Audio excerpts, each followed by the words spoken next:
लाडक्या बहिणींनी भरभरून पाठिंबा दिल्यामुळे राज्यात महायुतीला मोठं यश मिळाल्याचा दावा महायुतीच्या अनेक नेत्यांनी केलाय। आता लाडक्या बहिणीला मिळणाऱ्या पैशांमध्येही वाढ करण्याचं आश्वासन सरकारने दिलंय। या सगळ्यामध्ये लाडकी बहीण योजनेसंदर्भात नितेश राणेंनी एक मोठं विधान केलंय।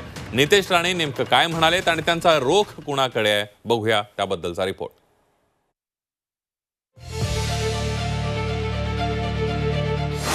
दोन भाचे तरच लाडकी बहीण। लाडकी बहीण योजनेच्या निकषांमध्ये बदलाची मागणी। बदल झाल्यास अनेक बहिणी योजनेबाहेर होणार। नुकत्याच पार पडलेल्या विधानसभा निवडणुकीत मुख्यमंत्री लाडकी बहीण योजना गेम चेंजर ठरल्याचं बोललं जात आहे। आता अर्थसंकल्पीय अधिवेशनात 1500 रुपयांचे 2100 रुपये करण्याचा वायदा सत्ताधाऱ्यांनी केलाय। मात्र त्यातच आता भाजप आमदार नितेश राणे यांनी लाडकी बहीण योजनेसंदर्भात मोठं वक्तव्य केलंय। लाडकी बहीण योजनेच्या निकषांमध्ये बदल करा अशी विनंती मुख्यमंत्री फडणवीसांना करणार असल्याचं नितेश राणेंनी म्हटलंय। दोन अपत्य असलेल्या बहिणींचाच योजनेत समावेश करण्याची मागणी नितेश राणेंनी केली आहे। या निकषातून आदिवासी बांधवांना सूट द्या असंही नितेश राणे म्हणाले।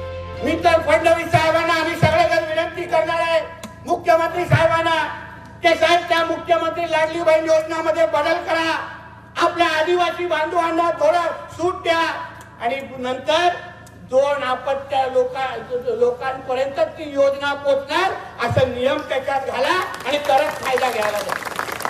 नाहीतर हे नारायण आमच्यामध्ये राहणार, आमच्या सगळ्या योजनेचा फायदा घेणार, सरकारचे सगळे लाभ उचलणार आणि मतदानाच्या दिवशी हमको इस्लाम चाहिए।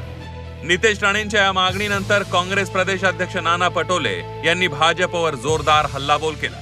योजना ह्या धर्मावर चालत नाही, योजना संपूर्ण लोकांसाठी चालतात।